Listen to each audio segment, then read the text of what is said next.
श्री स्वामी समर्थ मित्रांनो, आपल्या स्वामी सेवा चॅनलवरती तुमचे मनापासून स्वागत आहे। मित्रांनो, आज आहे पुरुषोत्तम मास मधील एकादशी। मला माहिती नाही माझा व्हिडिओ तुमच्यापर्यंत कधीपर्यंत पोहोचेल तुमच्याकडे, पण जरी आजचा दिवस जरी ज्यांना मिळाला तर चांगली गोष्ट, ज्यांना ही सेवा करावीशी वाटेल तर प्लीज त्यांनी ते करू शकता, आणि ज्यांना लेट मिळाला ते पुढच्या एकादशीला सुद्धा करू शकता। फक्त आजचा दिवस खास यासाठी आहे की पुरुषोत्तम मासमधील ही एकादशी आहे। तर एकादशीच्या दिवशी थोडक्यात रात्री म्हणजे आज रात्रीचे जे 12 वाजतील तेव्हा ही सेवा आपल्याला करायची आहे। अतिशय त्वरित फळ देणारी, अतिशय प्रभावी अशी ही सेवा आहे विष्णूजींची। आपण अधिक मासमध्ये पूर्ण महिन्यामध्येच आपण विष्णूजींचीच सेवा करणार आहोत, परंतु ही सेवा विशेष यासाठी आहे की ही सेवा आपल्याला रात्री करायची असते। जेव्हा पण तुम्ही पुरुषोत्तम मास संपल्यानंतर जरी तुम्हाला करायची असेल पुढच्या एकादशीला, तरीसुद्धा ही रात्री 12 वाजताच आपल्याला ही सेवा करावी लागते। म्हणजे काही असतात त्यांचे, आता याच्याबद्दल मी काय सांगू, पण तो जो वेळ आहे तो अतिशय व्यंकटेश स्तोत्र जे आहे त्याची सेवा ही रात्रीचीच केली जाते। पण त्यात आणखी आज रात्री आपल्याला आपले जे जर का ज्यांना पाठ मांडायचा असेल ते पाठ मांडू शकता, पण ज्यांना पाठ नाही मांडायचं आहे असं पण आपल्या देवघरामध्ये आपले देव मांडलेलेच असतात। तर आपल्या देवाऱ्यामध्ये आपल्याला 12 वाजता तुपाचा दिवा जर का असेल तर, आपल्याकडे तूप अवेलेबल असेल तर आपण तुपाचा दिवा लावायचा आहे, आणि त्यानंतर धूप दीप अगरबत्ती लावून आपली साधी जी पूजा आहे ती आपल्याला करायची।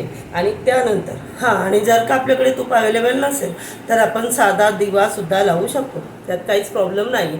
फक्त महत्त्व सेवेला आहे, बाकी काही नाही। दुसरी गोष्ट, दिवा लावल्याच्या नंतर आपल्याला आसन टाकायचं आहे। आसन टाकून आपल्याला म्हणजे कोणतीही पूजा, दररोजची पण जी आपली नित्यसेवेची पूजा असते ती आपल्याला आसन टाकूनच करायची असते। पूजा करताना आपण डायरेक्ट जमिनीवरती कधीच बसायचं नसतं, हे ऑलमोस्ट सगळ्यांना माहिती असेल।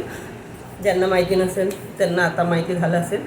तर आसन टाकून बसल्यानंतर आपल्याला विष्णू सहस्त्रनाम हे 21 वेळा बोलायचे, आणि व्यंकटेश स्तोत्र 1 वेळा बोलायचे।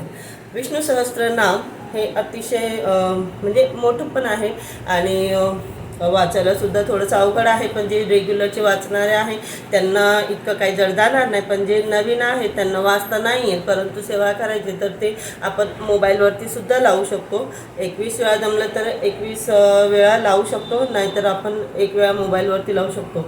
पण ज्यांना 21 वेळा विष्णू सहस्त्रनाम ही सेवा नाही जमणार त्यांच्यासाठी 21 वेळा आपण व्यंकटेश स्तोत्र जे विष्णूजींचंच आहे आणि अतिशय प्रभावित सेवा आहे, ती व्यंकटेश स्तोत्राची सेवा ही स्पेशली सुद्धा घेतली जाते, आणि ती रात्रीची ते संकल्पयुक्त सेवा असते, ती रात्री 12 वाजताच वाचायचं असतं त्याच्यात पण।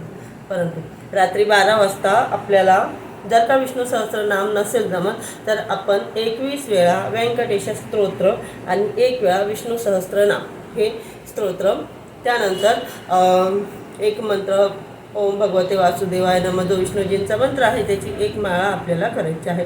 तर मित्रांनो, ही सेवा विशेष यासाठी आहे कारण की या सेवेचं फळ लवकरात लवकर मिळतं असं मला पण, म्हणजे मी पण ऐकून आहे, मी सुद्धा आजपर्यंत केलेली नाही आहे, पण मला पण आज करायची आहे। आजचा दिवस खूप खास आहे आणि मी हातातून जाऊन देणार नाही। अडचणी कोणाच्या जीवनात नसतात, प्रत्येकाच्या जीवनात अडचणी असतात वेगवेगळ्या प्रकारच्या, आणि आपण नेहमी शोधातच असतो की मी असं काय करू ज्याच्याने माझी अडचण दूर होईल। तर मी तर सेवा करणार आहे, ज्यांना कोणाला गरज असेल, ज्यांना कोणाला वाटत असेल की हो ही सेवा, या सेवेची आपल्याला गरज आहे, तर प्लीज मित्रांनो करू शकता। साहित्य आपल्याला काहीच विशेष लागणार नाही आहे, फक्त आपल्याला सेवा करायची आणि मनापासून करायची। तर ज्यांना विष्णू सहस्त्रनाम नाही जमणार आहे ते व्यंकटेश स्तोत्र 21 वेळा आणि 1 वेळा विष्णू सहस्त्रनाम, ते तर थोडंफार तर वाचून जमत असेल तर वाचून घ्या, नाही तर मग मोबाईलला लावून आपण शांतपणे बसून करू शकतो। तर चला भेटूया पुढच्या व्हिडिओत। माझी आज रात्रीची जी सेवा मी करणार आहे त्याचा व्हिडिओ मी डेफिनेटली टाकणार आहे। तर भेटूया पुढच्या व्हिडिओत। श्री स्वामी समर्थ मित्रांनो।